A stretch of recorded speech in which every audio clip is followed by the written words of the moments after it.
బ్రహ్మశ్రీ బంగారయ్య శర్మ గారి ఆధ్వర్యంలో Indian railways Bharat Gaurav యాత్ర two times and south star rail ఆధ్వర్యంలో ఒక మహత్తర అవకాశం అండి. మొత్తం హరిద్వార్, ఋషికేశ్, కురుక్షేత్ర, మధుర, బృందావన్, అయోధ్య, కాశీ, గయా, సోరన్, భూవరాహస్వామి. ఇది చాలా తక్కువ మందికి తెలుసు, నేను మొదటిసారే విన్నాను. సో 7 తరాలకు సంబంధించి 7 తరాలకు ముందు ఏదైనా పితృదోషాలు మనకున్నా కూడా వాటి నుంచి విముక్తి పొంది మళ్ళీ మన జీవితంలో పితృదోషాలు రాకుండా ముందుకు వెళ్ళాలి అని అంటే మహాలయ పక్షాలలో వారికి తర్పణ మొదలటం చాలా చాలా ముఖ్యం.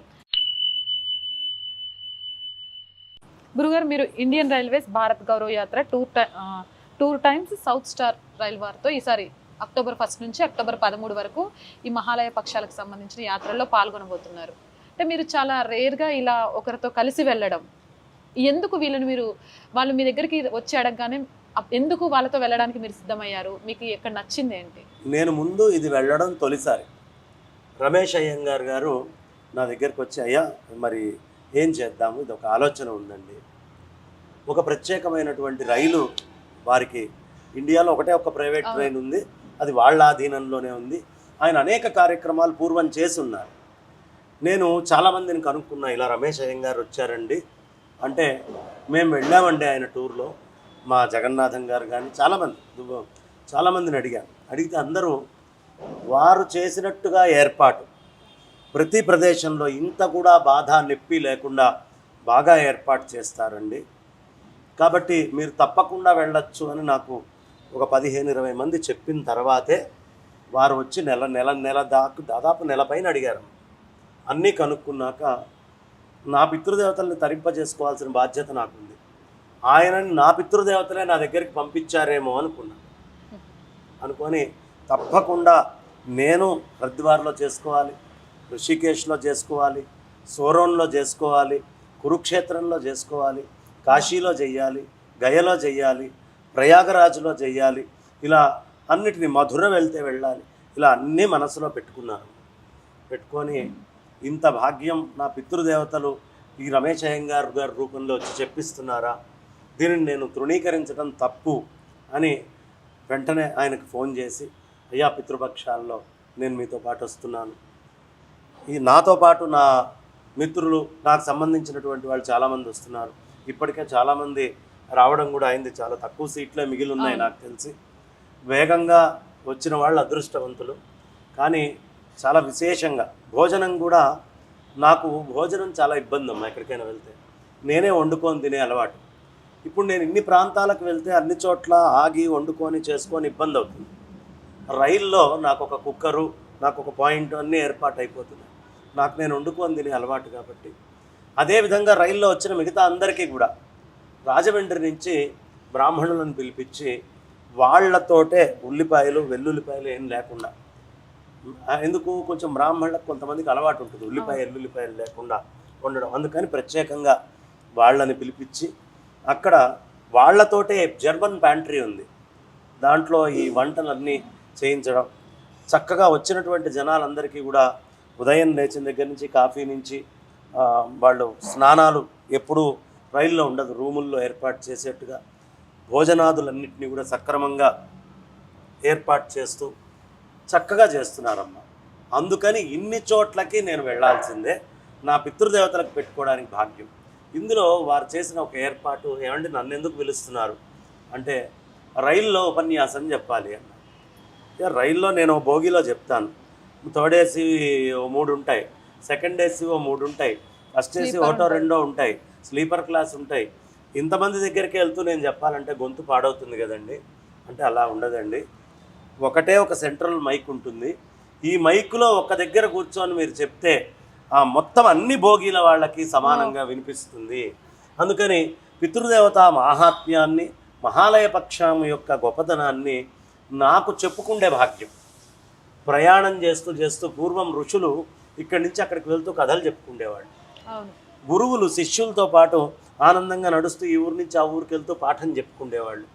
ఒక్కసారి నేను చదువుకున్నటువంటి పితృపక్ష గాథలన్నీ కూడా పునశ్చరణ చేసుకునే భాగ్యం నాకు కలిగింది అన్న ఉద్దేశంతో నేను వెంటనే అంగీకరించాను.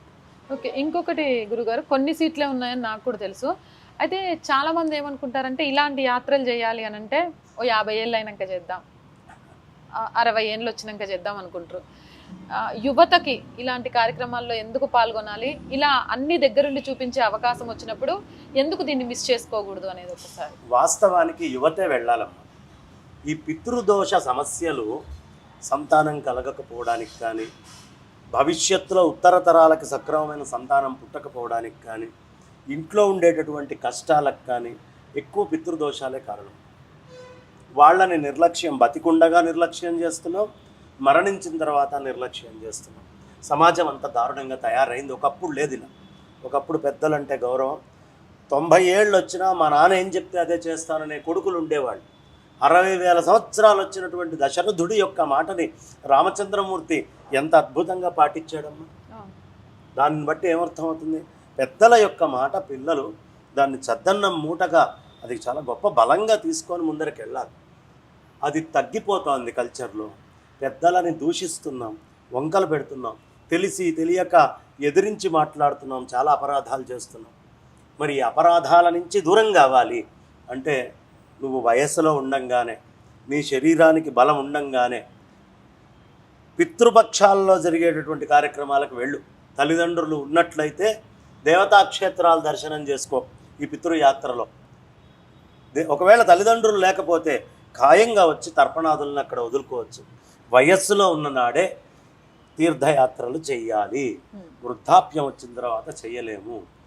చీమ ఏనుగు మీద ఎక్కిందమ్మా. ఏనుగు వేగంగా వెళ్తోంది. ఏనుగు ఇటుపక్కకి వెళ్ళాలి, చీమ అటుపక్కకి వెళ్ళాలి. ఏనుగు మీద ఉన్నటువంటి చీమ తాను వెళ్ళాలనుకునే లక్ష్యానికి వెళ్ళాలి అని అది ఎంత నడిచినా ఏనుగు వెళ్ళే దూరంతో అది చాలా పెరిగిపోతుంది. కాలం ఏనుగు లాంటిది, మనం చీమ లాంటి వాళ్ళం. ఈ కాలము అనేటటువంటి దాన్ని మనం పట్టుకొని ఇటుపక్కకి వెళ్ళాలనే ప్రయత్నం ఎదురీత ఎప్పుడో వృద్ధాప్యంలో చేయొచ్చు అనుకుంటే డెస్టినేషన్ ఎక్కడికో తీసుకెళ్ళి వదిలిపెడుతుంది. కాబట్టి బలం ఉన్ననాడు, ఓపిక ఉన్ననాడు, ఒంట్లో సత్తు ఉన్ననాడు, శక్తి ఉన్ననాడు రామదాసు చక్కగా చెప్తాడు, నాయన నా కుత్తికలో కఫం వచ్చి, నా చుట్టూతా బాంధువులు వచ్చి, నా పిల్లలు నా నోట్లో తులసి తీర్థం పోసేనాడు నీ నామస్మరణ నేను చేయగలనో లేదో, నాటికి ఆ రోజుకి చేయాల్సిన నామస్మరణ ఇప్పుడే చేస్తున్నాను అని ఎలా చెప్తాడో అలా శక్తి ఉన్ననాడు, ఓపిక ఉన్ననాడే పితృదేవత అర్చన, దేవత అర్చన. అన్ని గుళ్ళల్లో కూడా దాదాపు దర్శనాలకి కూడా కొంచెం ఏర్పాటుకి మాట్లాడటం అయింది. అరగంట గంటలోపు చక్కగా వెళ్ళి అందరం దర్శనం చేసేసుకోవచ్చు. ప్రతి క్షేత్రంలో ఒక కాశీది ఇంకా మాట్లాడాలన్నారు, అది కూడా అయిపోతుంది. కాబట్టి చక్కగా దేవతా దర్శనాలన్నింటినీ కూడా మనం ఘనంగా చేసుకోవచ్చు. దేవతల్ని దేవతాభ్యక్ పితృభ్యశ్చ, ఇద్దరిని స్వాహాని స్వధాని రెండింటినీ కొలుచుకునే భాగ్యం ఈ యాత్రలో ఉంది. గురుగారు, ఈ కాశీ, గయా, మధుర, బృందావన్ ఇవన్నీ మనం విన్నాం, కానీ సోరన్ అనేది నేను ఫస్ట్ టైం విన్నాను. అసలు ఏంటి దీని ప్రత్యేకత? ఎందుకు అక్కడ దర్శనం చేసుకోవాలి? ఎక్కడ పితృ కార్యక్రమం చేసినా చేయకపోయినా జీవితంలో ఒక్కసారైనా సోరోన్లో చేయాలి. గయ ఎంత గొప్పదో సోరోన్ అంత గొప్పది. ఎందుకు అంటే ఈ భూమి మొత్తము హిరణ్యాక్షుడు తీసుకొని వెళ్ళిపోయి సముద్రంలో కలుపుతున్నాడు, లోపల పెట్టేస్తున్నాడు. అప్పుడు ఈ సముద్రాన్ని ఉద్ధరించడానికి ఒక అవతారం పుట్టింది. ఆ అవతారమే శ్వేతవరాహం భూవరాహస్వామివారు. భూమిని కాపాడాడు కదా. తొలిగా ఆ భూవరాహస్వామిని అంటుకున్నటువంటి ప్రదేశం సోరోన్. ఆయన భూమిని మొత్తం కోరలతోటి ఉద్ధరించినటువంటి ప్రదేశం సోరోన్. దాని మీద ఆయన మళ్ళీ చిన్న రూపం దాల్చాడు. సోరోన్లో ఏ అవతారంతో భూమిని కాపాడాడో మళ్ళీ ఆ అవతారం చిన్నదై సోరోన్లోకే వచ్చింది. తర్వాత ఆ సోరోన్లోనే వైవస్వత మనువు పుట్టాడు. భూమిని ఉద్ధరించాడు. సముద్రంలో ఉంది, జీవరాశి ఉండదు. మరి ఈ భూమిని ఉద్ధరించిన తర్వాత భూమి మీద మళ్ళీ జీవరాశి రావాలిగా. అది ఎవరి బాధ్యత? మనువు యొక్క బాధ్యత. అందుకని మనువుని సృష్టిస్తే మనువు కొన్ని ప్రదేశాలను ఎంచుకున్నాడు ఈ ఉత్పత్తి చేయడానికి. అందులో ప్రధానంగా జీవ ఉత్పత్తికి ఎంచుకున్న దాంట్లో సోరోన్ ఒకటి, వైవస్వత మనువు. అందుకనే దాన్ని సూకర క్షేత్రం అంటారు. అక్కడ సూకర కుండము అని ఒక కుండం ఉంది. ఈ కుండం యొక్క ప్రత్యేకత ఏంటి అంటే, సాధారణంగా శరీరంలో హార్డెస్ట్ పార్టికల్స్ టీత్, బోన్స్. ఈ బోన్ మనం ఏ నదిలో వేసినా ఎక్కడ వేసినా అది కరిగిపోవడానికి చాలా టైం తీసుకుంటుంది. 75 సంవత్సరాలు. సోరోన్లో ఉన్న సూకర తీర్థంలో గనక ఈ ఎముకలు తీసుకెళ్ళి అస్థులు కలిపితే 3వ రోజు తర్వాత అస్థి ఉండదు, అస్థి మొత్తము లుప్తమైపోతుంది. అంటే ఎంత గొప్పదో ఆలోచించమ్మా. ఇదే మనకి శ్రీకూర్మంలో కూర్మనాథ క్షేత్రం దగ్గర ఉండే జలంకి కూడా ఈ గొప్పతనం ఉంది, కానీ ఇంత గొప్పతనం లేదు. అక్కడ 4 రోజులు పడుతుంది, కానీ ఇది 3 రోజులు మళ్ళీ కనిపించదు ఎముక. దీని గురించి ప్రత్యేకంగా పురాణాల్లో చెప్పబడిందమ్మా. ఈ ప్రదేశంలో పైతృకము పితృతర్పణాలు కనుక చేసినట్లయితే ఇక మళ్ళీ పునరావృత్తి రహితమైన శాశ్వత బ్రహ్మలోకం లభిస్తుంది అని. కాబట్టి సోరోన్లో చాలామంది సోరోన్ వినుంటారు, కానీ సోరోన్ చూసిన వాళ్ళు తక్కువ. నేను కూడా చూడలేదు, నేను కూడా ఇదే మొదలు. ఆయన అయ్యంగార్ గారు వచ్చి సోరోన్ అని చెప్పంగానే అసలు ఏమిటి సోరోను అని చెప్పి శ్వేతవరాహానికి సంబంధించిన అనేకమైనటువంటి పురాణాలు తెరిచి చూశాను. అన్ని పురాణాలు చదివిన తర్వాత ఎట్టి పరిస్థితుల్లో సోరోన్లో ప్రత్యేకంగా నేను పెట్టుకొని తీరాల్సిందే అనే నిర్ణయం రూఢిగా కరాఖండిగా చేసుకొని ఈ ట్రిప్లో వెళ్తున్నాను. సోరోన్ చాలా ప్రత్యేకమైన ప్రదేశం. ధన్యవాదాలు గురుగారు, చాలా విషయాలు తెలియజేశారు. సో చూశారు కదండి, బ్రహ్మశ్రీ బంగారయ్య శర్మ గారి ఆధ్వర్యంలో ఇండియన్ రైల్వేస్ భారత్ గౌరవ్ యాత్ర two times and south star rail ఆధ్వర్యంలో ఒక మహత్తర అవకాశం అండి. మొత్తం హరిద్వార్, ఋషికేశ్, కురుక్షేత్ర, మధుర, బృందావన్, అయోధ్య, కాశీ, గయా, సోరన్. భూవరాహస్వామి ఇది చాలా తక్కువ మందికి తెలుసు, నేను మొదటిసారే విన్నాను. సో 7 తరాలకు సంబంధించి 7 తరాలకు ముందు ఏదైనా పితృదోషాలు మనకున్నా కూడా వాటి నుంచి విముక్తి పొంది మళ్ళీ మన జీవితంలో పితృదోషాలు రాకుండా ముందుకు వెళ్ళాలి అంటే మహాలయ పక్షాలలో వారికి తర్పణ మొదలటం చాలా చాలా ముఖ్యం. ఆ మంచి అవకాశాన్ని మీ అందరికీ అతి తక్కువ బడ్జెట్లో అన్ని రకాల సౌకర్యాలతో ముందుకు తీసుకొస్తుంది. ఆల్రెడీ ఫస్ట్ ఏసీ మొత్తం కంప్లీట్ అయిందండి, సెకండ్ ఏసీలో కూడా చాలా తక్కువ ఉన్నాయి, థర్డ్ ఏసీలో కూడా చాలా తక్కువగా ఉన్నాయి, స్లీపర్. ఇవన్నీ ముచ్చట్లు చెప్పినావు కానీ చాలా రేట్లు ఉంటాయి ఇలాంటి వాటికి అని మీరు అనుకోవచ్చు. కానీ నేను చెప్తున్నాను, మీరు ఈ టూర్కి వెళ్ళాలి అనుకుంటే మీకు ఎంత ఖర్చు అవుతుందో ఇండివిజువల్లో దాంట్లో 33% తక్కువ మీరు ఈ టూర్ మొత్తం కంప్లీట్ చేసి రావచ్చు. మొత్తం 13 రోజుల టూర్ అండి. అక్టోబర్ 1వ తారీఖు స్టార్ట్ అవుతుంది, 13వ తారీఖు ముగుస్తుంది. మొత్తం 12 రోజులు చెన్నై టు కాశీ బయలుదేరుతుంది.